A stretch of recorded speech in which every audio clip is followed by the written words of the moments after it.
Hello, नमस्कार साथियों, कैसे हो आप? आई होप आप बहुत ज्यादा अच्छे होंगे। एक दिन पहले का अपन ने वीडियो में अपने बात की थी पाचन तंत्र के बारे में, और आज अपन पाचन तंत्र का सेकंड पार्ट लेके आए हैं।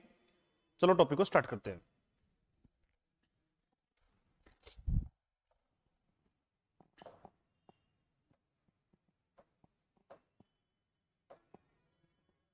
एक बार मुझे कमेंट बॉक्स में कमेंट करके ये बता दीजिए कि मेरी आवाज आप तक प्रॉपर पहुंच रही है क्या। एक बार यस लिख दो भाई। सभी विद्यार्थी जो हैं एक बार यस लिख दे जी। ओके, अपन ने उस दिन बात की थी, अपनी बात आ गई थी यहां तक, लार ग्रंथियों तक। लार ग्रंथियां, लार ग्रंथियां, लार ग्रंथियां किसका स्त्रावण करती हैं भाई साहब? लार का स्त्रावण करते हैं जी। ओके, लार ग्रंथियां किसका स्त्रावण करती हैं? लार का स्त्रावण करती हैं। और लार ग्रंथियों की संख्या कितनी होती है? तो प्यारे बच्चों, इनकी संख्या होती है 3 पेयर। तो टोटल संख्या कितनी होती है इनकी? 6। अब होती कौन कौन सी है वो देख लेते हैं अपना। तो पहली जो लार ग्रंथि है उसका नाम है भाई पेरोटिड। पेरोटिड। दूसरी जो लार ग्रंथि है उसका नाम है सबलिंगुअल।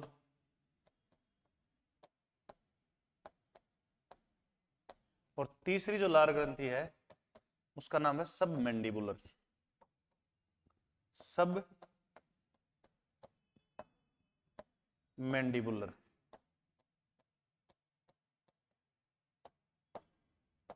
जी हाँ जी, बिल्कुल, धन्यवाद जी। मेरी आवाज आ रही है आप तक? ओके।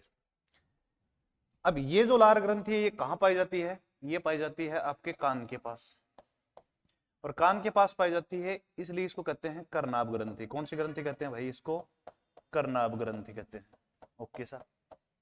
इसके बारे में आप एक खास बात सुनो। मानव के लार ग्रंथियों में सबसे बड़ी लार ग्रंथि है, सबसे बड़ी लार ग्रंथि जी। आगे सुनो।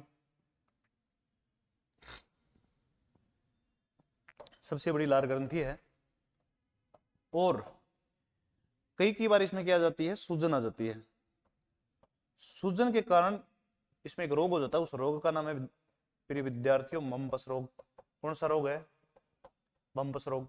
और उसी रोग का एक और नाम है गलसुआ रोग। कौन सा रोग होता है? गलसुआ रोग। अब बात करते हैं अपन इस वाली ग्रंथि की, सबलिंगुअल ग्रंथि।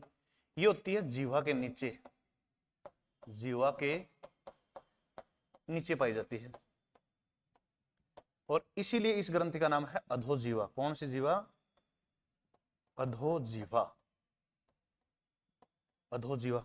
एक बात और सुनना, इसके अंदर एक डक्ट पाई जाती है। उस डक्ट का नाम है बार्थोलिन डक्ट। बहुत बार परीक्षाओं में प्रश्न आता है कि बार्थोलिन डक्ट का संबंध कौन सी लार ग्रंथि है। सो ध्यान ध्यान से रखना भाई, बार्थोलिन डक्ट का जो संबंध है वो आपका संबंध है सबलिंगुअल से।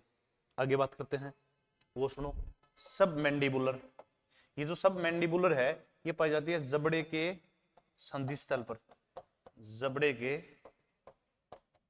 संधि स्थल पर। ओके, जबड़े के संधि स्थल पर पाई जाती है। और इसकी मैं आपको एक बढ़िया बात बता रहा हूं, वो सुनो। सर्वाधिक अगर लार का स्त्रावण होता है ना, कि प्रश्न आ जाए परीक्षा में कि सर्वाधिक लार का स्त्रावण कहां से होता है, तो सर्वाधिक लार का स्त्रावण, सर्वाधिक लार का स्त्रावण जो होता है वो बेटा कहां से होता है? वो होता है आपकी इसी सब मैंडिबुलर ग्लैंड से। एक बार मैं पैनल को पूरा सेट कर दूं और आप इसको आराम से देख पाओ। जी बिल्कुल, आप समझ रहे होंगे। बिल्कुल बिल्कुल, दीपिका भाई, जाट भाई, हाँ जी बिल्कुल बिल्कुल बिल्कुल। ओके, अब ये तीनों लार ग्रंथियां मिलकर किसका सिक्रेशन करती हैं? ये लार का स्त्रावण करती हैं।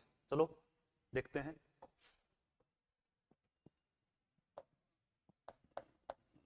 लार ग्रंथियां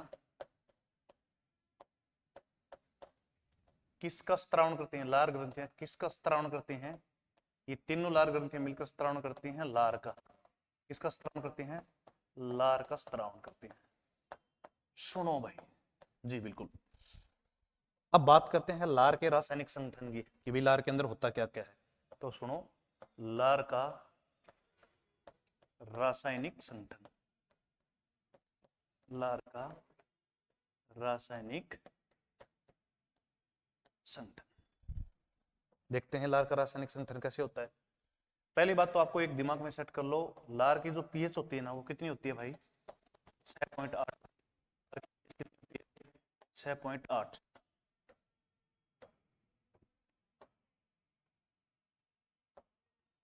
इसकी जो पीएच होती है बेटा वो कितनी होती है? 6.8। सुनो आगे, अब इस लार ग्रंथि के अंदर होता है क्या क्या है तो वो अपन देखते हैं। लार ग्रंथि में 95% क्या होता है इसके अंदर? वाटर होता है जी। और 2 नंबर इसमें क्या होता है? इसके अंदर एंजाइम पाए जाते हैं, एंजाइम पाए जाते हैं। 5% इसके अंदर क्या पाए जाते हैं? एंजाइम पाए जाते हैं। अब अपन ये देखते हैं कि भाई एंजाइम होता कौन कौन सा है। 5% इसके अंदर क्या पाए जाते हैं? एंजाइम पाए जाते हैं। और एंजाइम कौन कौन से पाए जाते हैं? तो इसके अंदर भाई साहब 2 एंजाइम पाए जाते हैं। कौन से एंजाइम पाए जाते हैं? कितने एंजाइम पाए जाते हैं? 2 एंजाइम। और पहले जो एंजाइम है उसका नाम है लाइसोसोम, लाइसोजाइम। कौन सा एंजाइम भाई? लाइसोजाइम। और दूसरा जो एंजाइम है उसका नाम है टाइलिन। क्या नाम है? टाइलिन। बिल्कुल बिल्कुल, आप तक मेरी आवाज जो है वो पहुंच पा रही है।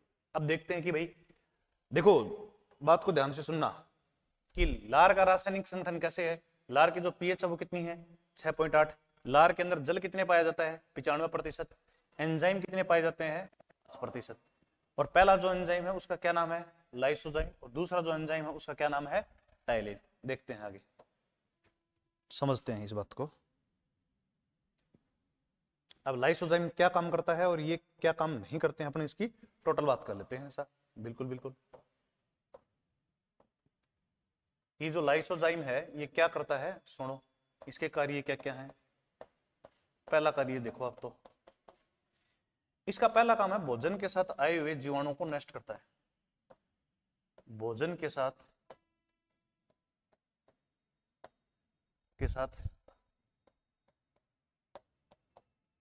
आए हुए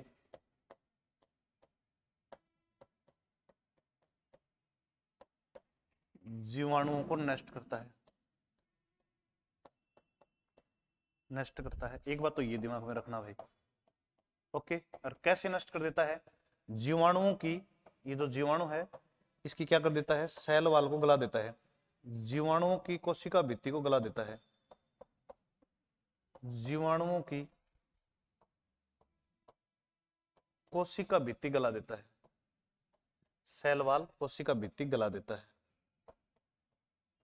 कोशिका भित्ति गला देता है। इसका तो यही काम है भाई।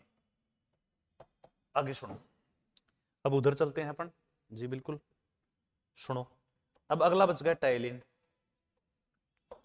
अब टाइलिन क्या करता है? इस टाइलिन का एक और नाम याद रखना, सलाइवरी, सलाइवरी एमाइलेज जी। ये करता है भाई साहब किसका पाचन? ध्यान रखना, स्टार्च का पाचन करता है। स्टार्च का क्या करता है? पाचन करता है। स्टार्च का क्या करता है फिर ये विद्यार्थियों? ये पाचन करता है। अब सुनो आप, अब थोड़ा सा अपन अगले स्लाइड पे चल लेंगे तो ज्यादा बेस्ट रहेंगे। एक बार मैं इसको सेट कर देता हूं, आप जो है इसको आराम से अपने नोट्स बहुत बेहतरीन तरीके से बना पाए। टाइलिन की बात जो है अपन आगे वाले पेज पे करते हैं। आई होप आपको दिखाई दे रहा होगा जी बिल्कुल। ये अपन ने बात की थी टाइलिन की, सेकंड एंजाइम की। अगली बात करते हैं, देखिए यहां पर बात कर रहे हैं भाई साहब टाइलिन की। ये टाइलिन करता है कार्बोहाइड्रेट का पाचन। किसका पाचन करता है? कार्बोहाइड्रेट का। और मुख के अंदर 30% स्टार्च का पाचन हो जाता है। कितने प्रतिशत? 30% स्टार्च का पाचन होता है। 30% स्टार्च का क्या होता है, पाचन होता है। और होता कैसे वो देखो, जैसे आपके पास है ये स्टार्च, और स्टार्च कौन सा एंजाइम, टाइलिन। ये टाइलिन एंजाइम कितने पीएच पर काम करता है, दिमाग में रखना भाई, 6.8 पर। और स्टार्च को किस में बदल देता है ये, माल्टोज में। किस में बदल देता है, अब इस माल्टोज का जो फॉर्मूला है वो दिमाग में रखना भाई, C12H22O11, ये इस माल्टोज का फॉर्मूला। अब बहुत बार परीक्षाओं में प्रश्न ये आता है कि भाई साहब ये जो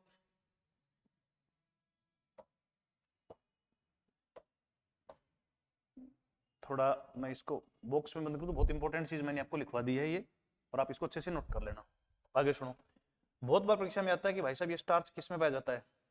पहली बात, ये स्टार्च है क्या, ये है कार्बोहाइड्रेट। क्या है ये, कार्बोहाइड्रेट। कैसा कार्बोहाइड्रेट है भाई साहब, पॉलीसेकेराइड है। और ये किस में पाया जाता है स्टार्च, ये पाया जाता है आपके आलू में, चावल में, मक्का में और केला में। लगभग जो अनाज है उन सब में पाया जाता है। और बाजरा भी कर लेना भाई, बाजरा, इन सब में क्या पाया जाता है प्रिय विद्यार्थियों, आपका स्टार्च पाया जाता है।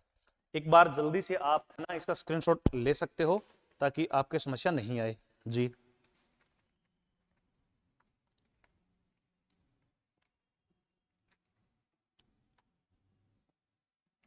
आई होप आप मेरी इस बात को समझ पाए होंगे। एक बात छोटी सी मैं और कर लेता हूं आपके साथ, सुनो, नोट करके है भाई ये बात।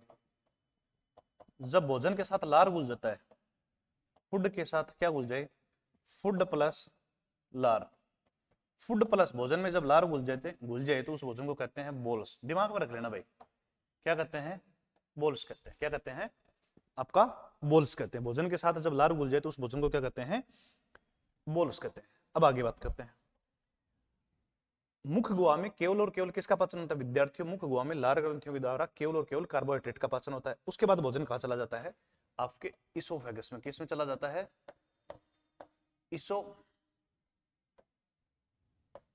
इसोफेगस में। सुनो, इसोफेगस को क्या बोलते हैं, फूड पाइप बोलते हैं। कौन सा पाइप बोलते हैं, फूड पाइप, भोजन नलिका। अच्छा, इसोफेगस, इसकी जो लंबाई है वो ध्यान में रखना, इसकी जो लंबाई है वो है 25 सेंटीमीटर। इसकी लेंथ कितनी है भाई, 25 सेंटीमीटर है। अब कैसे, वो अपन देख लेते हैं एक बार। लंबाई कितनी भाई साहब, 25 सेंटीमीटर। अब ये कैसा अंग है, एक बार थोड़ी सी और बात लिख देते हैं जी, बिल्कुल, पैनल एक बार सेट हो जाए फिर अपन बात में। इसकी ये क्या करता है, यह एक मांसपेशी अंग है। कैसा अंग है, मांसपेशी अंग है, मांसपेशीय अंग है जी। भोजन को कहां धकेलता है, भोजन को अमाशय में पहुंचा देता है। फूड को, भोजन को आमाशय में, आमाशय मतलब स्टोमक, आमाशय में पहुंचाता है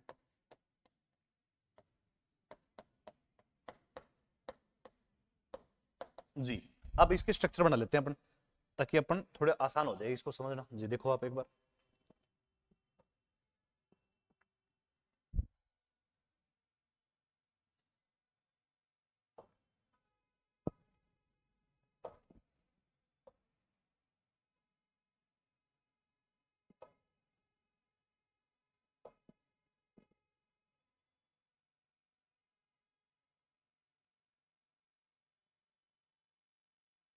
सुनो, अब देखो आप एक बार,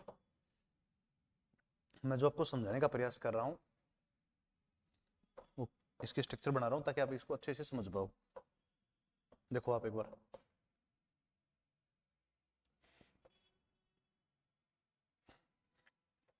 थोड़ा इसका कलर चेंज कर दें ताकि आप लोग जो है इसको आसानी से समझ पाओ जी। बिल्कुल, सुनिए, अब ध्यान से सुनिए मेरी बात को। इसको थोड़ा बढ़ा पाऊंगी, बहुत आसानी से मैं इसको समझा पाऊंगा जी। बिल्कुल, देखिए आप तो एक बार सुनो। अब मैंने जो डायग्राम बनाना था वो मैंने बना लिया। ये क्या है भाई साहब, ये है आपका वाइंड पाइप, वाइंड पाइप जिसको बोलते हैं श्वास नलिका। कौन सी नलिका बोलते हैं इसको अपन, श्वास नलिका बोलते हैं, श्वास नलिका। ये किस में खुलती है जाके, ये खुलती है आपके लंग्स में। किस में खुलती है, लंग्स में, फेफड़ों में खुलती है। और ये क्या बच गया भाई, ये बच गया आपका भोजन नलिका। कौन सी नलिका, फूड पाइप। जो इसोफेगस की अपन ने बात की ना, वही है ये फूड पाइप, भोजन नलिका।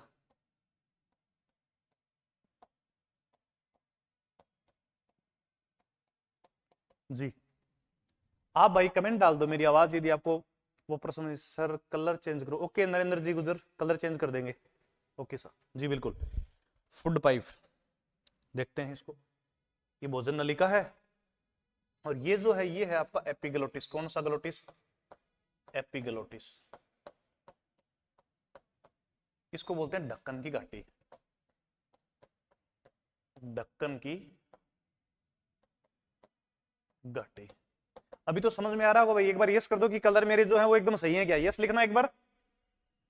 जी बिल्कुल ओके। अब होता क्या है वो अपन थोड़ा समझ लेते हैं।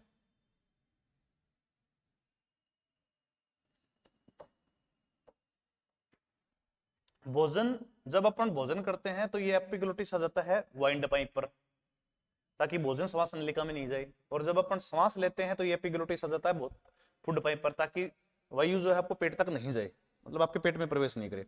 और ये भोजन को कहां लेकर जाता है भाई, आपके आपके स्टोमक में लेके जाता है। किस में लेके जाता है, स्टोमक में लेके जाता है। ध्यान रखना, आमाशय में लेके जाता है। एक बात अपने दिमाग में सेट कर लो कि इसोफेगस के अंदर जो है वो भोजन का पाचन नहीं होता। यहाँ भोजन, इसका काम केवल ये एक फूड पाइप है, ये एक नलिका है, और ये एक मांसपेशी अंग है जो भोजन को कहां लेके जाता है, ये आपके आमाशय तक भोजन को लेके जाता है। बाकी काम जो होगा वो किसमें होगा, आपके आमाशय में होगा। चलो आगे चलते हैं। देखिए अब बात करते हैं अपन आमाशय की। किसकी बात करते हैं भाई साहब, आमाशय की बात करते हैं। ये हो गया आमाशय।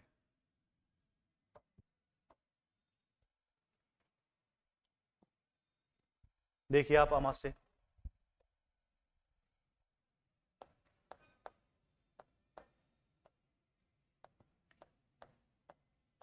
ये कैसा अंग है भाई साहब, मांसपेशीय अंग है। ये भी कैसा अंग है, मांसपेशीय अंग है। और इसका जो आकार है ना भाई साहब, वो मैं लिख रहा हूं अंग्रेजी के जे टाइप का है। किस टाइप का है, जे टाइप का है। अब सुनो आप, अलग अलग बातें सुनो आप पूरा, जरा सुनो। ये जो भाग है ये क्या है आपका, इसोफेगस है। कौन सा फेगस है, इसोफेगस है। यही तो है जो अपन ने पीछे बात करी थी, फूड पाइप। ये फूड पाइप जो है वो कहां तक आता है, यहां इसमें आ जाता है। और इसोफेगस जो है वो आमाशय के इस भाग में, किस भाग में, आमाशय के इस भाग में, इस भाग से जुड़ा होता है। और इस भाग का नाम है बेटा कोर्डियक। आमाशय के इस भाग का क्या नाम है, कोर्डियक। दिमाग में रखना, कोर्डियक जो है वो किससे जुड़ा रहता है, फूड पाइप से जुड़ा रहता है। किससे जुड़ा रहता है, फूड पाइप से जुड़ा रहता है। और यहां तक ये आपकी ये जो बॉडी है, यहां तक ये वाला ये पार्ट जो मैं अभी आपको बना रहा हूं, ये है आपका कौन सा भाग भाई, ये जो भाग है ये है आपका फंडस भाग। कौन सा भाग है, फंडस। मेन बॉडी यही है आपकी आमाशय की, मेन बॉडी जो है वो यही है जी। ओके। और ये जो लास्ट वाला भाग जो दिखाई दे रहा है ना, ये वाला ये है पाइलोरिक वाल। कौन सी वाल है ये, पाइलोरिक वाल है, पाइलोरिक वाल्व है। और इसके बाद पेट के अंदर, आमाशय के अंदर जितने भोजन का पाचन करना हो वो पाचन हो जाता है। और उसके बाद भोजन कहाँ चला जाता है, इस ग्रहणी वाले भाग में। ये यहाँ से क्या स्टार्ट हो गई, ये छोटी आंत स्टार्ट होगी। कौन सी आंत स्टार्ट होगी, आपकी छोटी आंत। अब मैं आपको जो समझाना चाह रहा था वो आपको ये बताना चाह रहा था कि भाई आमाशय कैसा अंग है, मांसपेशी है। कितने भाग हैं आमाशय के, 3। पहला कौन सा है, कोर्डियक, किससे जुड़ा रहता है, इसोफेगस से। दूसरा कौन सा भाग रहता है, फंडस, सबसे बड़ा भाग यही है। तीसरा है पाइलोरिक वाल, मतलब पाइलोरिक पार्ट, ये किससे जुड़ा रहता है, छोटी आंत के ग्रहणी वाले भाग से जुड़ा रहता है। अब इसकी चर्चा करते हैं अपन आराम से, देखो आप। और एक बात और सुन लो, चलो ये बात और कर ले अपन।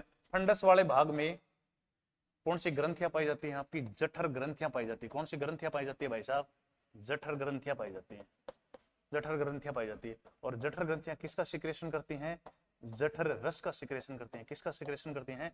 जठर रस का क्या करती हैं? स्त्रावण करती हैं। अब पूरी चर्चा तो अपन आगे करेंगे, चलो एक छोटी सी बात यहां डायग्राम के माध्यम से और समझा दूं मैं। इसकी जो पीएच है ना, वो एक बार सेट कर लो भाई, ताकि मैं आगे मेरे काम आएगा। ये 1.8 से 2.0 एक बार आराम से इसका स्क्रीनशॉट वगैरह ले सकते हो। अमाशय के 3 पार्ट होते हैं। पहला पार्ट कोर्डिक है जो आपके इसोफेगस से जुड़ा रहता है। दूसरा भाग जो है वो आपका फंडस है, जो जहां से जठर ग्रंथियां पाई जाती हैं। और जठर ग्रंथियां किसका सिक्रेशन करती हैं प्रिय विद्यार्थियों? जठर रस का सिक्रेशन करती हैं। और उसका पीएच है 1.8 से 2.0। जी अगले पेज पे चलते हैं अपन। अब सुनो आप आराम से बात करते हैं अपन तो। जी जठर ग्रंथियां क्या पाई जाती हैं आपके अमाशय में? कौन सी ग्रंथियां पाई जाती हैं? जठर ग्रंथियां पाई जाती हैं। जी ओके। किसका सिक्रेशन करती हैं? जठर रस का सिक्रेशन करती हैं। जी बिल्कुल, यहां तक आपको कोई दिक्कत नहीं है? सर बिल्कुल भी दिक्कत नहीं है। अब आगे सुनो आप तो।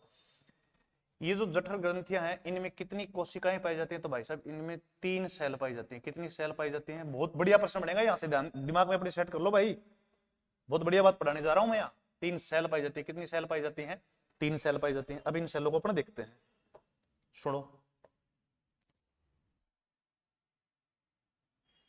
आराम से देखो आप तो। 3 कोशिकाएं हैं कौन कौन सी? अब उनकी चर्चा कर लेते हैं अपन। पहली जो सेल है उसका नाम है बेटा श्लेष्मा कोशिका। कौन सी कोशिका? श्लेष्मा कोशिका। जी। और दूसरी जो कोशिका है उस कोशिका का नाम है, यहां मैं दूसरी कोशिका बना दूं, और बेटा उस कोशिका का नाम है जाइमोनोजन कोशिका। कौन सी कोशिका? जाइमोनोजन का, जाइमोनोजन सेल। और इसी जाइमोनोजन को सेल को कहते हैं पेप्टिक सेल। कौन सी सेल कहते हैं? Peptic cell. एक और नाम है भाई इसी पेप्टिक सेल का। इसी पेप्टिक सेल को कहते हैं मैन कोशिका, मुख्य कोशिका। मैन सेल भी कहते हैं भाई इसको, मैन सेल। थोड़ा ये भी दिमाग में रख लेना आप, है ना। एक ही होगी, एक और बच गया भाई तीसरा, इसको और देख लेते हैं अपन। तीसरा, यहां कौन सी कोशिका पाई जाती है? यहाँ बहुत ही महत्वपूर्ण कोशिका पाई जाती है, और उस कोशिका का नाम है आपका ओक्जेंटिक कोशिका। कौन सी कोशिका पाई जाती है बेटा? ओक्जेंटिक सेल। कौन सी सेल पाई जाती है? आपकी ओक्जेंटिक सेल। छोटा कर लो भाई मैं, बिल्कुल है ना, बिल्कुल थोड़ा सा छोटा कर दो ताकि आप लोग प्रॉपर समझ पाओ इस बात को। जी बिल्कुल। अब सुनिए बात आगे, सुनते जाएं आप आराम से, है ना, ताकि मैं समझा पाऊं। देखो श्लेष्मा कोशिका जो है वो किसका सिक्रेशन करती है? जाइमोनोजन किसका सिक्रेशन करती है? और आपकी ओक्जेंटिक कोशिका किसका सिक्रेशन करती है? देखिए सबसे पहले ये जो श्लेष्मा कोशिका है ये सिक्रेशन करती है किसका? म्यूकस का। किसका? म्यूकस का स्त्राव करती है, ध्यान से रखना। अब साहब ये म्यूकस क्या काम आता है थोड़ी देर में बताएंगे। म्यूकस का स्त्रावण करते हैं। एक बात बता देता हूं, ये म्यूकस किसका बना होता है? तो ध्यान रखना प्रिय विद्यार्थियों, किसका बना होता है? ये प्रोटीन का बना होता है। किसका बना होता है? ये प्रोटीन का। जी ओके। और ये जो जाइमोनोजन कोशिका है ये किसका स्त्रावण करते हैं? ये 3 चीजों का स्त्रावण करते हैं। एक तो है इसमें पेप्सिनोजन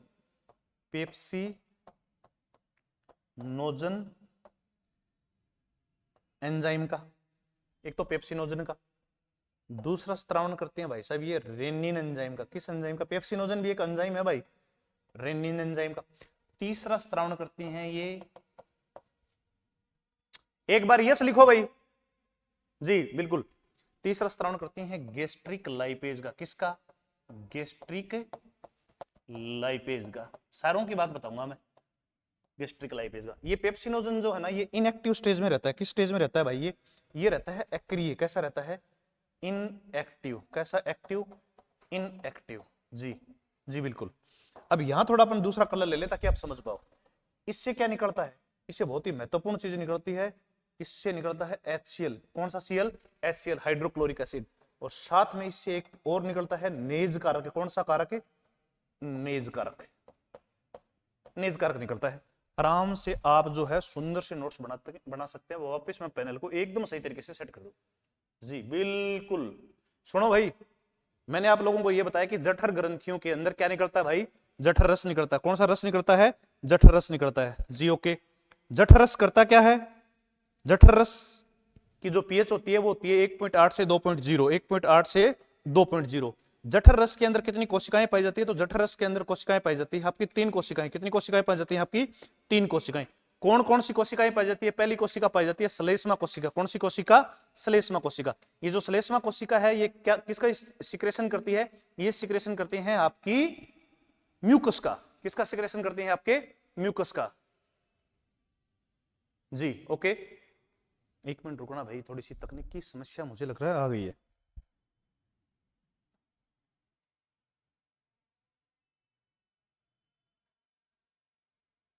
जी ओके ओके। और नंबर 2 जो है वो कौन सी है? जाइमोनोजन कोशिका। ये जाइमोनोजन कोशिका को क्या कहते हैं? मेन सेल या पेप्टिक सेल। किस किस का सिक्रेशन करती हैं? तो एक पेप्सिनोजन का सिक्रेशन करती हैं, जो किस अवस्था में होता है? इनएक्टिव स्टेज में होता है। दूसरा किसका स्त्रावण करती हैं? रेनिन। ये जो रेनिन है ये छोटे बच्चों में एक एंजाइम है जो दूध का पाचन करता है। मैं बताऊंगा आपको आगे यार, गैस्ट्रिक लाइफ में थोड़ा बहुत किसका पाचन होता है? वसा का। और सबसे मेन रोल जो है वो ऑक्जेंटिक कोशिका का, बहुत इंपॉर्टेंट है। ऑक्जेंटिक कोशिका किसका सिक्रेशन करती है? HCl का। और साथ में किसका सिक्रेशन करती है? आपके नेज का रखूंगा। जी ओके। अब अपन बात करते हैं ऑक्जेंटिक कोशिका की। वही मेन बात है भाई अपनी, तो वही से सवाल बनेगा आपका। ठीक है जी ओके साहब, दिमाग में बैठा लो। ऑक्जेंटिक सेल किसका सिक्रेशन करती हैं? सर HCl का सिक्रेशन करती हैं। किसका सिक्रेशन करती हैं? HCl का। HCl को क्या कहते हैं? Hydrochloric acid. जी। और ये है क्या? ये अम्ल है। और इसकी पीएच यहां पे कितनी है? जठरस की जो पीएच है वो यही निर्धारित करता है भाई, 1.8 से 2.0। जी। अब अपन देखते हैं कि भाई साहब इस HCl के काम क्या क्या है, वो देखते हैं। बड़ा इंपॉर्टेंट बात है, वही तो बात है। HCl के कार्य सुनो। HCl के क्या क्या कार्य हैं? सबसे पहले तो HCl जो काम करता है वो आपका ये करता है क्या? भोजन को अम्लीय माध्यम प्रदान करता है। अम्ल है तो भोजन कैसा हो जाएगा? एसिडिक हो जाएगा। भोजन को अम्लीय माध्यम प्रदान करता है। लिख दो, भोजन को अम्लीय माध्यम प्रदान करता है। अम्लीय माध्यम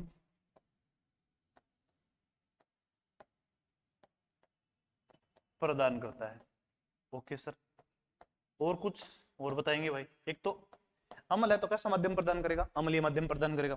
और अगर अम्ल है तो भाई ये क्या कर सकता है? ये भोजन के साथ जो जितने भी कीटाणु जीवाणु आए हैं उनको सबको क्या कर देगा? मार देगा। भोजन के साथ आए हुए, मैं शॉर्ट में लिख देता हूं, कीटाणुओं को नष्ट करता है। कीटाणुओं को नष्ट करता है। ये बढ़िया बात होगी। आगे सुनो, नष्ट करता है। थर्ड जो इंपॉर्टेंट बात है वो तो ये है, ये इसका सबसे बड़ा जो काम है भाई साहब वो ये है, इनएक्टिव। इनएक्टिव मतलब निष्क्रिय। कौन है? एक एंजाइम है पेप्सिनोजन। पेप्सिनोजन। जैसे ही इस पेप्सिनोजन पर कौन आके गिरेगा? ये पेप्सिनोजन पर आएगा आपका HCl। कौन सा Cl? HCl। तुरंत आपका ये पेप्सिनोजन किस में कन्वर्ट हो जाएगा? पेप्सिन में। किस में कन्वर्ट हो जाएगा? पेप्सिन में। पेप्सिन एंजाइम में। और ये पेप्सिन एंजाइम क्या करता है फिर? सुनो आगे समझते हैं।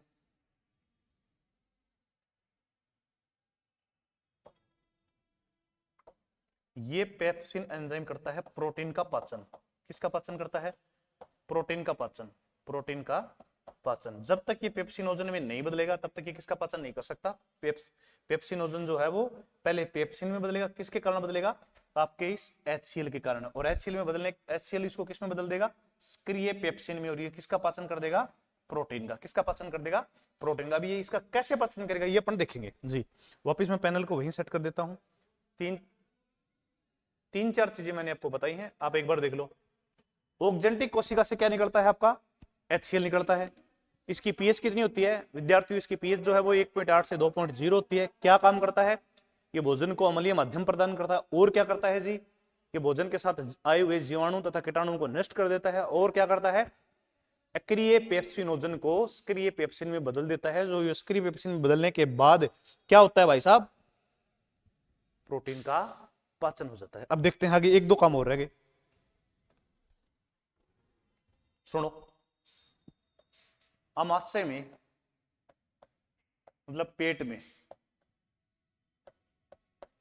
सर्वाधिक प्रोटीन का पाचन होता है, सर्वाधिक प्रोटीन का पाचन होता है। एक बात तो ये सुन लो, प्रोटीन होता है, प्रोटीन का पाचन होता है। प्रोटीन के अलावा क्या हो सकता है वो सुनो।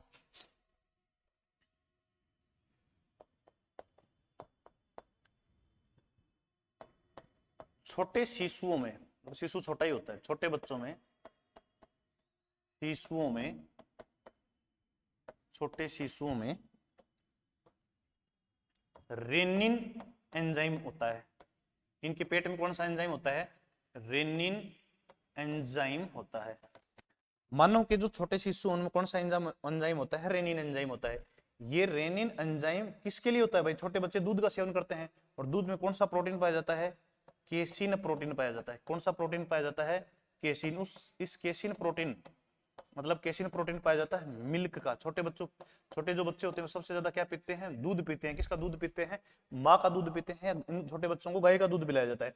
और इस केसिन प्रोटीन को ये जो रेनिन एंजाइम है वो किस में बदल देता है, पैरा कैसिनेट में बदल देता है। दिमाग में रख लेना भाई, पैरा कैसिनेट में बदल देता है। और बहुत बार परीक्षा में पूछा गया है कि कौन सा एंजाइम केसिन प्रोटीन को पैरा कैसिनेट में बदल देता है, रेनिन। और किस में पाया जाता है, छोटे बच्चों में। और पैरा कैसिनेट में बदलने के लिए किसका प्रयोग करता है ये, साथ में किसकी सहायता लेता है, ध्यान रखना भाई साहब, Ca+2 कैल्शियम की सहायता लेता है जी। ओके, आगे बात करते हैं अपन, सुनो आप। एक बात और सुन लो भाई आप, आगे यहीं से सुन लो भाई आप, है ना। वो जो बात है वो ये है, थोड़ी बहुत मात्रा में गैस्ट्रिक लाइपेज पाया जाता है। देखो लाइपेज कभी भी दिखे ना तो विद्यार्थियों, लाइपेज का एक ही काम है, कौन सा, वसा का पाचन। गैस्ट्रिक लाइपेज क्या करता है, थोड़ी बहुत मात्रा में, ज्यादा नहीं, थोड़ा बहुत, थोड़ा सा वसा का पाचन। थोड़ा सा किसका पाचन, वसा का पाचन। किसके द्वारा होता है भाई साहब, गैस्ट्रिक लाइपेज के द्वारा होता है। और ये किस में पाया जाता है, आपके पेट में पाया जाता है। तीन चीजें हैं भाई, समाज में सर्वाधिक किसका पाचन, प्रोटीन का। छोटे शिशुओं में कौन सा एंजाइम पाया जाता है, रेनिन एंजाइम पाया जाता है। रेनिन एंजाइम किसका पाचन करते हैं, केसिन प्रोटीन का। केसिन प्रोटीन किसमें पाया जाता है, मिल्क में। और केसिन प्रोटीन को किसमें बदल देते हैं, पैरा कैसिनेट में। किसका प्रयोग करके, कैल्शियम का जी। ओके,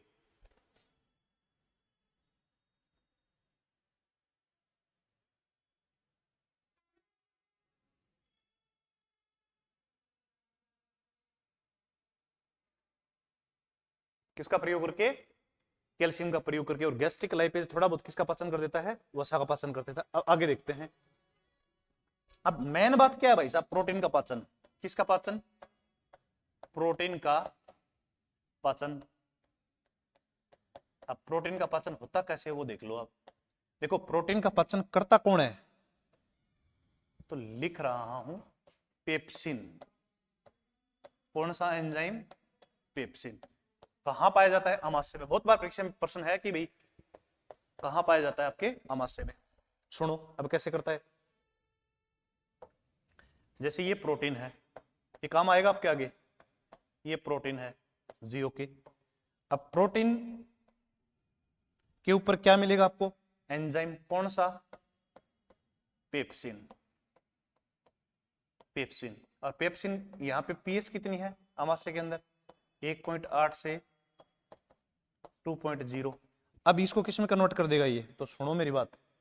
जैसे ही पेप्सिन इस प्रोटीन के ऊपर गिरेगा, मतलब प्रोटीन का पाचन हो तो प्रोटीन किस में बदल जाएगा, पेप्टोन्स में। किस में बदल जाएगा, ध्यान रखना भाई, पेप्टोन्स में बदल जाएगा। किसमें, पेप्टोन्स में। बहुत बार परीक्षा में आता है प्रोटीन को पेप्टोन्स में कौन बदलता है, पेप्सिन एंजाइम। और साथ में क्या बनता है, पेप्टाइड बनता है। क्या बनता है, पेप्टाइड। अब कई बच्चे कह रहे हैं कि साहब पेप्टाइड है क्या, तो मैं आपको सिखा दूंगा भाई पेप्टाइड क्या चीज है। सुनो, नोट करके लिख लेना ये लाइन तो आप। पेप्टाइड, पेप्टाइड एक बंध है, एक बॉन्ड है जो जो एमिनो एसिड के मध्य पाया जाता है, जो एमिनो अम्लों के मध्य पाया जाता है। दिमाग में कर ले भाई ये सेट, जो एमिनो अम्लों के मध्य पाया जाता है, मध्य पाया जाता है जी। ओके, अब मैं वापस एक बार पैनल को वापस सेट कर दूं, आप लोग जो है ना इसका आराम से क्या उतार लो, स्क्रीनशॉट उतार लो। देखो मेरी बात सुनो, प्रोटीन का पाचन कौन सा एंजाइम करता है भाई साहब? प्रोटीन का पाचन करने वाले एंजाइम का नाम है पेप्सिन। कौन सा एंजाइम है? पेप्सिन। कैसे करता है? पीएच, किस पीएच पर करता है और किस में करता है? तो प्रोटीन को ये बदल देता है पेप्टोन्स में और पेप्टाइड में। और किस पीएच पर काम करता है? 1.8 से 2.0 के मध्य। जी समझ में आ गया? बिल्कुल समझ में आ गया सर। अब आगे चलते हैं, देखिए अब आप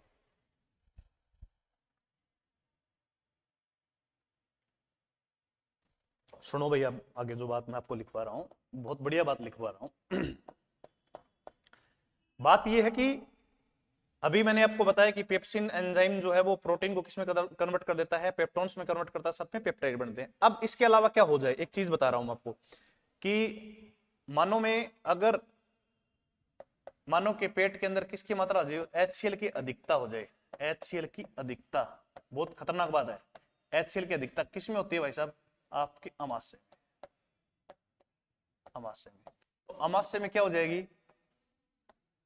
जलन उत्पन्न हो जाएगी। क्या उत्पन्न हो जाएगी? जलन उत्पन्न हो जाएगी। और इस जलन को अपन कहते हैं क्या? अम्लीयता, एसिडिटी। कौन सी डिटी? अम्लीयता। क्या कहते हैं? अम्लीयता। अब कई बार प्रश्न आता है परीक्षा में कि अम्लीयता का उपचार किससे किया जाता है? तो सुनना, अम्लीयता का उपचार दुर्बल क्षारों का प्रयोग करके किया जाता है। दुर्बल क्षारों का प्रयोग करके किया जाता है। प्रयोग करके किया जाता है, दुर्बल क्षारों का प्रयोग करके किया जाता है। अच्छा, दुर्बल क्षारों के रूप में कौन सा क्षार काम में लिया जाता है? वो सुनो, दुर्बल क्षारों के प्रयोग करके जो क्षार काम में लिया जाता है वो लिया जाता है आपका MgOH की होल ट्वाइस। इसको क्या बोलते हैं? मिल्क ऑफ मैग्नीशिया बोलते हैं। क्या बोलते हैं? मिल्क ऑफ मैग्नीशिया बोलते हैं। एंटी एसिड है भाई ये, milk of magnesia, milk of magnesia. इसको एंटी एसिड बोलते हैं, एंटा एसिड के नाम से जानते हैं। और ये कैसा क्षार है? दुर्बल क्षार है। और इसकी पीएच बताओ आप कितनी है? इसकी पीएच है बेटा 10.5। कितनी? 10.5। और इसका प्रयोग किसके माध्यम से किया जाता है? अम्लीयता को दूर करने के लिए किसका प्रयोग किया जाता है? दुर्बल क्षारों का। दुर्बल क्षारों के रूप में कौन प्रयोग में लेंगे? अपन लेंगे MgOH की होल ट्वाइस। और किसके अंदर किया जाता है? तो भैया इसका प्रयोग किया जाता है, इनो नाम सुना होगा ना आपने, बहुत बार आपके पेट वगैरह में जलन होता है, आपने इनो का प्रयोग किया। तो इनो के अंदर किसका प्रयोग किया जाता है? मिल्क ऑफ मैग्नीशिया का। अब सुनो, इनो कैसे काम करता है? कैसे काम करता है तो सुनो,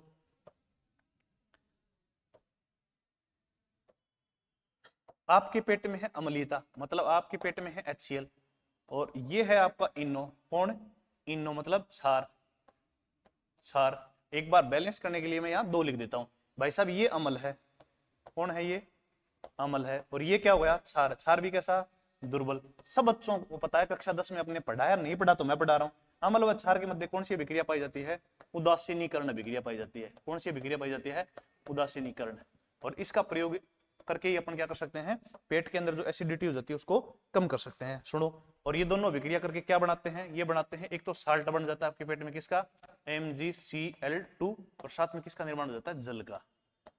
इनो ऐसे रिएक्शन कर देता है। और बहुत बार अपने घरों में अपना प्रयोग करते हैं अजवाइन का। किसका प्रयोग करते हैं? कभी पेट दर्द होने लगा, इनो आपके पास नहीं है, तो किसका प्रयोग करते हैं? अजवाइन का। अजवाइन में भी क्या होता है विद्यार्थियों? अजवाइन आपने सबने नाम सुना है। अजवाइन में भी क्या होता है? मिल्क ऑफ मैग्नीशिया होता है, मतलब यही होता है। आप इसका भी प्रयोग कर सकते हो। अजवाइन में कौन सा क्षार होता है? दुर्बल क्षार होता है। और उस दुर्बल क्षार का विद्यार्थियों नाम क्या है? Milk of magnesia. ये लो जी। ओके, अब मैं आपको एक छोटी सी बात दोबारा आपको रिपीट करवा देता हूं। आप एक बार पैनल को मैं वापस सेट कर लो और आप आराम से इसको देख लो।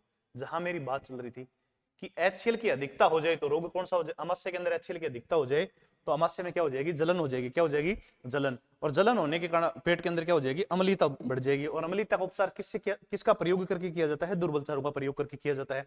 दुर्बल क्षार के रूप में किसका प्रयोग किया जाता है, मिल्क ऑफ मैग्नीशिया का प्रयोग करके किया जाता है। और इसकी जो पीएच है वो कितनी है, 10.5। और मिल्क ऑफ मैग्नीशिया अपन किस में देखते हैं, इनो में देखते हैं। ये अम्ल और ये क्षार दोनों के मध्य रिएक्शन कितनी होगी, उदासीनीकरण रिएक्शन होगी। और अजवाइन में भी क्या पाया जाता है, मिल्क ऑफ मैग्नीशिया पाया जाता है, मतलब MgOH की होल ट्वाइस पाया जाता है। अब सुनो, अब जो मैं आपके साथ बात कर रहा हूं वो सुनो आप तो।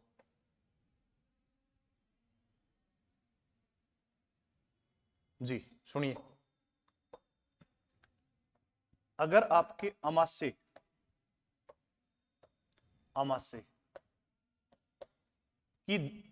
से HCl निकलकर किस में पहुंच जाए, छोटी आंत में। किस में पहुंच जाए, छोटी आंत में। अगर ये अमाशय से HCl निकल के किस में पहुंच गया, छोटी आंत में।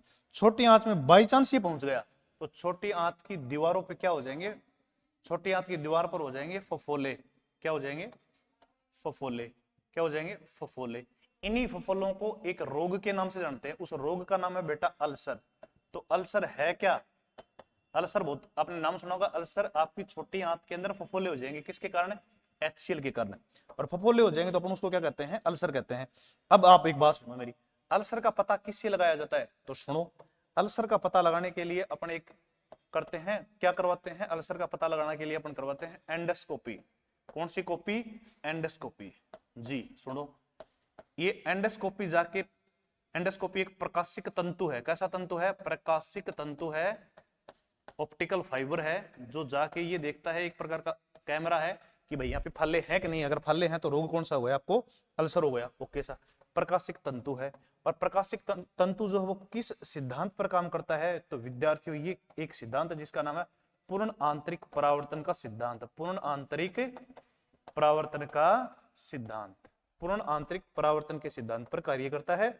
और ये देख के बताता है कि भी छोटे आंत की दीवारों पर फफोले हैं या नहीं, और उस अगर है तो उस रोग को अपन क्या कहेंगे, अल्सर कहेंगे। देखो एक बार आपके समझ में आया क्या, अगर HCl आपकी अमाशय से निकलकर छोटी आंतों में प्रवेश कर गया, HCl की अधिकता हो गई, तो आपकी छोटी आंत की दीवारों पर क्या हो जाएंगे, फफोले उत्पन्न हो जाएंगे। और इन फफोलों को अपन क्या कहते हैं, अल्सर।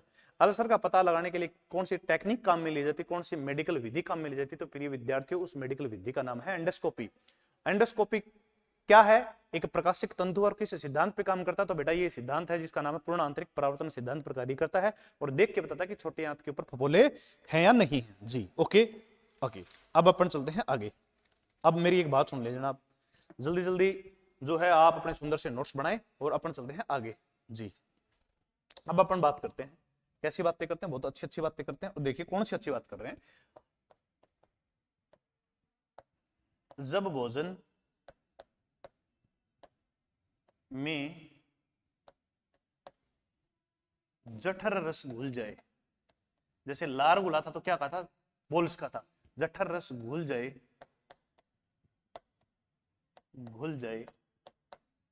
तो उसे क्या कहते हैं, तो उसे कायम कहते हैं। क्या कहते हैं, कायम कहते हैं। तो परीक्षा में प्रश्न आता है कि कायम है क्या, तो उसे क्या कहते हैं, कायम कहते हैं। जी कायम क्या है, जठरस भोजन के अंदर घुल गया तो उसे अपन क्या कहेंगे, कायम कहेंगे। जठरस के अंदर घुल गया, भोजन के साथ घुल जाए, तो उसे अपन क्या कहते हैं विद्यार्थियों, कायम कहते हैं। तो कायम क्या है, जठरस का HCl के अंदर घुलना क्या है, कायम कहलाता है। जी आगे बात करते हैं। अब भोजन यहाँ कितने घंटे तक रहता है, आपके अमाशय में रहता है 4 से 5 आवर्स तक। 5 आवर्स तक किस में रहता है, ये आपके अमाशय में रहता है। उसके बाद प्रोटीन का यहाँ पाचन हो जाता है पेप्टोन्स में, और किस में भाई, पेप्टाइड में। उसके बाद भोजन जाता है किस में, छोटी आंत में। किस में जाता है, छोटी आंत में। और छोटी आंत के भी कौन से भाग में जाता है, छोटी आंत के जाता है भाई साहब ग्रहणी वाले भाग में। किस वाले भाग में जाता है, ग्रहणी वाले पार्ट में। जी अब अपन देखते हैं छोटी आंत की बात। जी छोटी आंत के कौन से भाग में जाता है, 4-5 घंटे अमाशय में रहेगा, और उसके बाद कहां चला जाएगा, आपकी छोटी आंत में। जी आगे देखते हैं, सुनो उससे पहले मेरी एक बात, बहुत ही बढ़िया बात करते हैं अपन। हेडिंग डालते हैं छोटी आंत।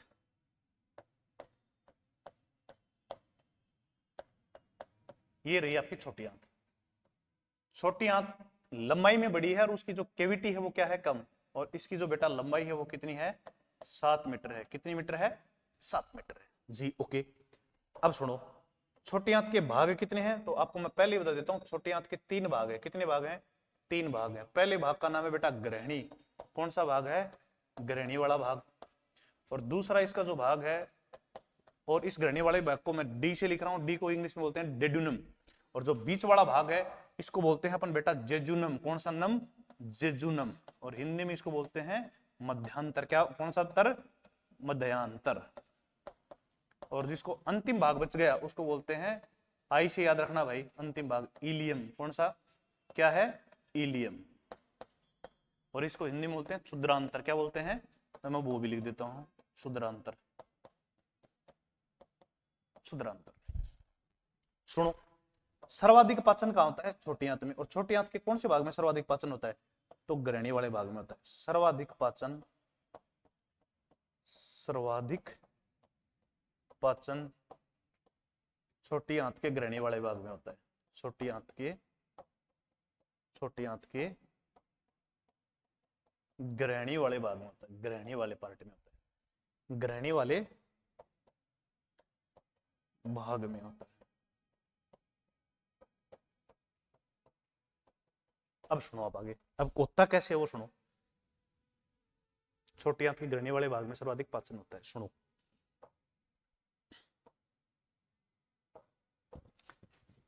ये है आपका जैसे छोटी आंत। इस छोटी आंत में, छोटी आंत के कौन से भाग की बात कर रहा हूं मैं, छोटी आंत के भाग की बात कर रहा हूं, ग्रहणी वाला भाग। कौन सा वाला भाग, ग्रहणी वाला भाग। अब इसमें पाचन की प्रोसेस देखिए आप एक बार। छोटी आंत के इस ग्रहणी वाले भाग में लीवर से, लीवर से जिसे बोलते हैं यकृत। क्या बोलते हैं, यकृत। इस लीवर से कौन सा रस आता है इसमें, पित्तरस। किस भाग में आता है, ग्रहणी वाले भाग में। कौन सा रस, लीवर किस रस का सिक्रेशन करता है, पित्तरस का, पित्तरस का। ओके, एक तो ये आ गया। दूसरा सुनो, और इसी छोटी आंत के इस ग्रहणी वाले भाग में अग्नाशय ग्रंथि से, कौन सी ग्रंथि से, अग्नाशय ग्रंथि से भी एक रस आकर मिलता है। उस अग्नाशय ग्रंथि से जो रस आकर मिलता है उसको बोलते हैं अग्नाशय रस, अग्नाशय रस। देखो, छोटी आंत में तीन चीजें होती हैं। छोटी आंत खुद का रस निकालेगी, उसको बोलते हैं आंतर रस।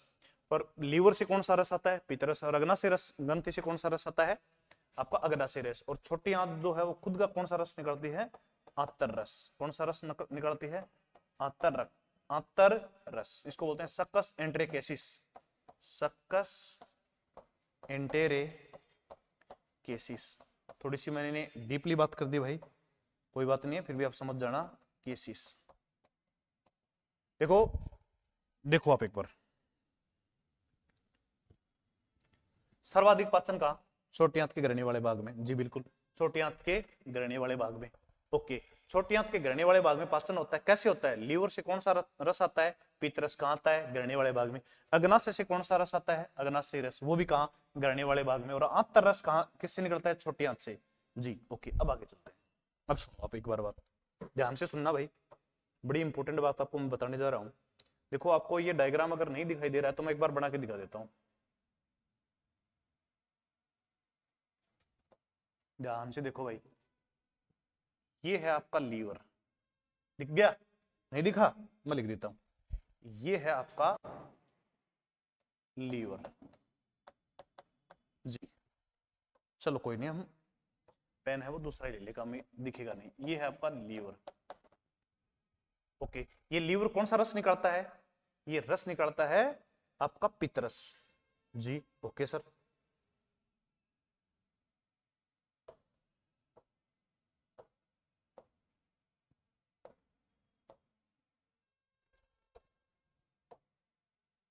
सुनो भाई एक मिनट, मैं ये बना रहा हूं आपका पित्ताशय। ये क्या है जो मैं जिस कलर से मैं कर रहा हूं, वो है कौन, आपका पित्ताशय। आई होप आप जो है उसको देख पाएंगे। यहाँ पे क्या होता है, पित्ताशय। इस पित्ताशय के अंदर जो है वो लीवर अपना कौन सा रस डाल देता है, यहाँ पित्तरस, पित्तरस। Bile juice. और ये है आपकी पेनक्रियाज, अग्नाशय। ये है आपकी अग्नाशय ग्रंथि। ये है आपकी अग्नाशय ग्रंथि, अग्नाशय ग्रंथि। और अग्नाशय ग्रंथि कौन सा रस निकालती है? अग्नाशय रस निकलता है। अब यहां से मेरी बात सुनो, यहां से पित्त आता है, यहां से कौन सा रस आता है? यहां से आता है पितरस। और यहां से कौन सा रस आता है? अग्नाशय रस। कौन से भाग में आता है? छोटी आंत के किस भाग में? छोटी आंत के ग्रहणी वाले भाग में। किस भाग में? ग्रहणी वाले भाग में। भोजन का सर्वाधिक पाचन कहां पे होता है? भोजन का सर्वाधिक पाचन होता है छोटी आंत के ग्रहणी वाले भाग में। किस वजह से होता है? क्योंकि अग्नाशय से अग्नाशय रस, पित्ताशय से मतलब पित्तरस निकलता है लीवर से, स्टोर होता है पित्ताशय में और कहां जाता है? छोटी आंत के ग्रहणी वाले भाग में। अब देखते हैं आगे, छोड़ो। अब सबसे पहले अपन बात कर लें किसकी? लीवर की। किसकी बात कर ले भाई अपन?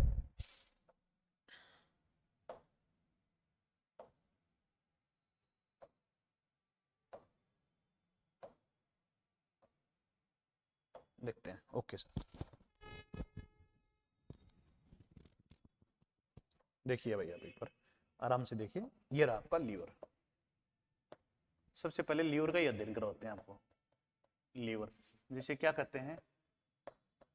यकृत कहते हैं जी। ओके, एक मिनट रुकना भाई, थोड़ा सा इसको थोड़ा सा दोबारा लिख रहा हूं भाई एक बार, है ना। अपन लिखते हैं लीवर। ये आपका रहा लीवर, जिसे कहते हैं यकृत जी। ओके सुनो, लीवर के अंदर जो सेल पाई जाती है ना बेटा, उन सेल को कहते हैं हिपेटिक सेल। कौन सी सेल पाई जाती है? Hepatic cell. और हिपेटिक सेल पाई जाती है, इसलिए लीवर की जो स्टडी है ना, हिपेटिक सेल की वजह से लीवर की स्टडी को कहते हैं हिपेटोलॉजी। कौन सी लॉजी? हिपेटोलॉजी। हिपेटोलॉजी। तो लीवर का अध्ययन क्या हो गया भाई आपका?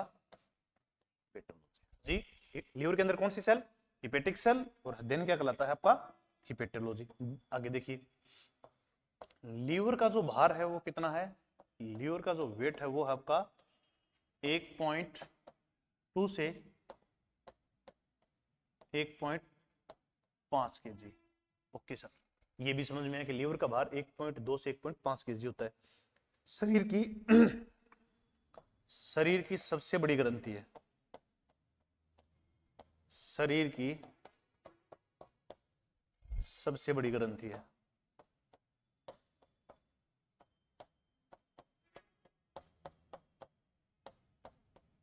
ओके, ये भी समझ में आ गया। आगे देखो आप एक बार, करती क्या है? किसका स्त्रावण करती है? तो सुनो आप, ये स्त्रावण करती है। लीवर से कौन सा रस निकलता है? पित्त रस निकलता है। कौन सा रस निकलता है? पित्त रस निकलता है। ओके, इसको कहते हैं बाइल जूस। कौन सा juice? Bile juice. Bile juice store कहां पे होता है? तो सुनो, कहां पे संग्रहित होता है? तो ये होता है आपके गोल ब्लेडर में। कौन से ब्लेडर में? गोल ब्लेडर में, जिसे कहते हैं पित्ताशय। क्या कहते हैं? पित्ताशय। कहां स्टोर हो गया आपके ये? पित्ताशय में जी, गॉल ब्लेडर में। ओके सर, बिल्कुल। अब आगे देखते हैं, लीवर कौन सा रस निकालता है? पित्त रस निकालता है। कहां स्टोर होता है? आपके पित्ताशय में। अब सुनो, आगे की बात करते हैं। ये जो पित्त रस होता है, ये क्या नहीं है? एंजाइम नहीं है। एंजाइम नहीं है। पित्त रस जो है आपका एंजाइम नहीं है। दिमाग में रखना भाई, बहुत सारे प्रश्न बच्चों के दिमाग में है कि पित्त रस एंजाइम है। एंजाइम नहीं है। सुनो, पित्त रस के अंदर पाया क्या क्या जाता है? पित्त रस का जो रासायनिक संगठन है वो कैसा है? तो देखते हैं। रासायनिक संगठन, पित्त रस के अंदर दो चीजें पाई जाती हैं। कौन कौन सी? एक तो पाया जाता है आपका पित्त लवण है। क्या पाए जाते हैं आपके? पित्त लवण। दूसरे इसके अंदर क्या पाए जाते हैं? पित्त वर्णक। क्या पाए जाते हैं? पित्त वर्णक। पित्त वर्णक पाए जाते हैं भाई। सुनो आगे।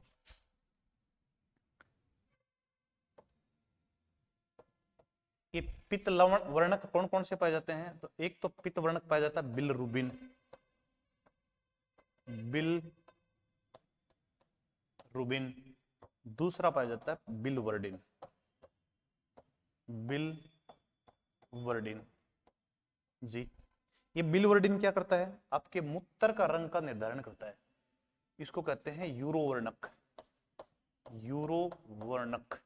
मूत्र के रंग का निर्धारण, मूत्र के रंग का निर्धारण निर्धारण करता है। और सुनो, ये क्या करता है भाई साहब? कौन? ये पित्त लवण। ये करते हैं पायसीकरण की घटना को अंजाम देते हैं। कौन सी घटना को अंजाम देते हैं? पायसीकरण की घटना को। सुनो एक बार दोबारा देख लो एक बार आप, ताकि मैं आपको पूरा ढंग से पढ़ा पाऊं भाई। मेरा जो उद्देश्य है वो आपको एकदम दिमाग में सेट करवाना है कि पित्त वर्णक होते क्या है, लीवर है क्या। सुनो देखो, आप आराम से देखो एक बार। लीवर क्या है? बॉडी की सबसे बड़ी मिश्रित ग्रंथि है, सॉरी बॉडी की सबसे बड़ी बहिस्त्रावी ग्रंथि है। कौन सी कोशिकाएं पाई जाती हैं? हिपेटिक सेल पाई जाती है। अध्ययन क्या कहलाता है? हिपेटोलॉजी। भार कितना है? 1.2 से 1.5 केजी। शरीर की सबसे बड़ी कैसी है? ग्रंथि। स्त्रावण किसका करती है? पितरस का सिक्रेशन करती है जी। ओके। और पितरस कहाँ स्टोर होता है? गोल ब्लैडर में स्टोर होता है। पितरस क्या नहीं है? पितरस बेटा एंजाइम नहीं है। पितरस के रासायनिक संगठन में क्या क्या चीजें हैं? पितरस के रासायनिक संगठन में दो चीजें हैं। एक तो है आपका पित्त लवण जिसको, और दूसरा है पित्त वर्णक। पित्त वर्णक कौन कौन से हैं? एक है बिलरुबिन और दूसरा कौन सा है? बिलवर्डिन।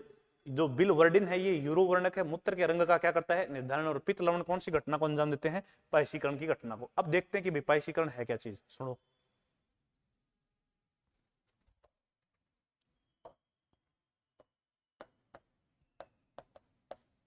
पायसीकरण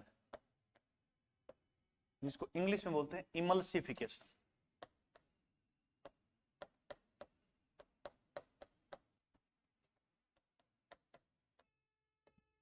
सुनो,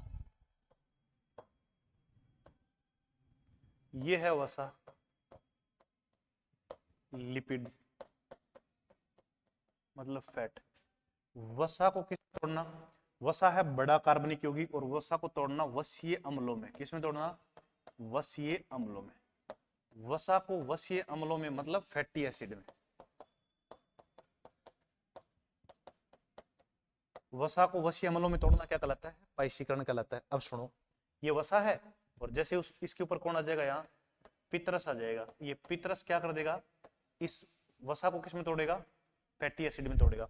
अब सुनो भाई, बड़ा अणु है छोटे अणु में टूट गया तो पाचन थोड़ी ना हो गया। तो ये पाचन नहीं है। वसा का वसीय अणु में टूटना क्या है? भौतिक रूप से टूटना है, रासायनिक रूप से नहीं टूटते ये। तो ये कैसा है? भौतिक रूप से टूटना है, भौतिक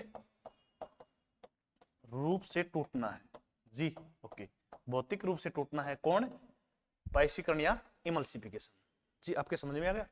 बहुत अच्छी बात है। अब सुनो आगे की बात। ये तो इतनी बात होगी। अब लीवर के जो कार्य हैं वो देख लो आप एक बार। लीवर क्या क्या क्या काम करता है वो देखते हैं। लीवर के फंक्शन, फंक्शन मतलब लीवर के कार्य। सबसे पहले लीवर क्या करता है? अभी लिखा अपन ने एक चीज, तो ये तो दिमाग में सेट होगी। पायसीकरण करता है जी, सर समझ में आ गया पायसीकरण। और क्या करता है वो सुनो।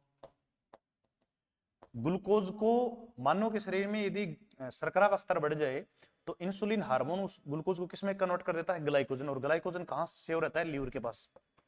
ग्लाइकोजन को संग्रहित करता है, ग्लाइकोजन को संग्रहित करता है। अब ये ग्लाइकोजन कैसे क्या हुआ हम आगे देखेंगे जी। इसके अलावा क्या करता है? विटामिन ए का निर्माण करता है, विटामिन ए का। और विटामिन ए का रासायनिक नाम है रेटिनॉल, रेटिनॉल जी। ओके, आगे सुनो। इसके अलावा क्या करता है वो और लिख रहे हैं अपन। देखिए जी, मानव के रक्त के अंदर एक प्रोटीन पाया जाता है, हिपेरिन प्रोटीन, और ये रक्त वाहिनियों में रक्त का क्या नहीं होने देता, स्कंदन नहीं होने देता। ये हिपेरिन प्रोटीन भी किस कौन सिक्रेट करता है, आपका लीवर करता है। और सुनो 5 नंबर बात और बता दूं आपको मैं, जो बहुत ही बढ़िया बात है। एक प्रोटीन होता है भाई साहब, एक रसायन होता है जिसका नाम है हिस्टामिन रसायन। ये शरीर में तब बनता है जब शरीर में एलर्जी हो, मतलब ओवर रिएक्ट हो जाए। हिस्टामिन रसायन का सत्रावण, सिक्रेशन ऑफ हिस्टामिन केमिकल कौन करता है, आपका लीवर करता है। ये सारी चीजें कौन कर रहा है भाई, आपकी लीवर कर रहा है। एक बात और सुन लीजिए जो मैं आपको बहुत बढ़िया तरीके से बताने वाला हूं, सुनो। अगर शरीर के अंदर डिसॉक्स विषाक्तता हो जाए, विषाक्तता, विषाक्तता को कम कौन करता, तो ध्यान रखना लीवर करता है। विषाक्तता को कम करता है, टॉक्सिसिटी को कम करने का कार्य कौन करता है, आपका लीवर करता है जी। कौन करता है, आपका लीवर करता है। आगे सुनो, लीवर की सबसे पहले मैंने आपको एक बात बताई थी कि लीवर की जो कोशिकाएं हैं उनको हिपेटिक सेल बोलते हैं। लीवर के अंदर सेल है हिपेटिक सेल, हिपेटिक सेल। ये हिपेटिक सेल जो है ना, इनमें सबसे ज्यादा रीजनरेशन होने की पावर है, सर्वाधिक पुनर्निर्माण, पुनर्निर्माण की क्षमता है इन कोशिकाओं में। अगर लीवर आपका 3/4 भाग डैमेज हो गया तो वापस ये जो ये हेपेटिक सेल है वापस इसको रीजनरेट कर देंगे, वापस आपका लीवर सही हो जाएगा। बस आपको वसा से और अल्कोहल से दूर होना है। सर्वाधिक पुनर्निर्माण की क्षमता रखते हैं, इससे ज्यादा रीजनरेशन की पावर किसी में नहीं है। एक बात और सुनो, वो क्या है, सबसे कम रीजनरेट, सबसे कम पुनर्निर्माण की जो क्षमता है वो आपके न्यूरॉन से। सबसे कम पुनः निर्माण किस में होता है, तंत्रिका कोशिका में होता है। कौन सी कोशिका में होता है, तंत्रिका सेल में होता है। देख लो भाई, मैंने पूरी पूरी आपको लीवर के समझा दिया है, एक एक चीज मैंने आपको बता दी है। मैं एक बात और बता देता हूं इसके बारे में। लीवर जो है ना भाई साहब, लीवर, लीवर एक घटना को अंजाम देता है, उसको बोलते हैं, अपने शरीर में प्रोटीन खाते हैं तब अमोनिया बनता है। क्या बनता है, अमोनिया बनता है। और इस अमोनिया को किस में बदलता है, ये यूरिया में बदलता है। किस में बदलता है, यूरिया में, CONS2, यूरिया में बदलता है। तो यूरिया में बदलने का कार्य कौन करता है, लीवर। और इसके अंदर एक चक्र होता है, लीवर जो है वो अमोनिया को यूरिया में तो बदल देता है, लेकिन किस चक्कर के माध्यम से बदलता है बेटा, उसका नाम है ऑर्निथिन। कौन सा थिन, ऑर्निथिन, आर्निथिन बोलते हैं इसको, ऑर्निथिन। तो आर्निथिन चक्कर वह चक्कर है जिसके माध्यम से जो अमोनिया गैस है, जो प्रोटीन जो है ना, मेरी बात सुनो आप एक बार, मैं तो आपको डिटेल से समझा रहा हूं। बात मैं आपको यूं बताना चाह रहा हूं, जब इंसान क्या खाता है, प्रोटीन खाता है, तो प्रोटीन किस में कन्वर्ट हो जाता है, अमोनिया में। अमोनिया किस में कन्वर्ट हो जाती है, यूरिया में। ये प्रोसेस होती कहां है, आपकी लीवर में। लेकिन ये घटना को अंजाम कौन सा चक्कर देता है, ऑर्निथिन चक्कर। कौन सा चक्कर देता है बेटा, ऑर्निथिन चक्कर। ये सारी चीजें कहां पे होती हैं, आपकी लीवर वाले भाग में होते हैं जी।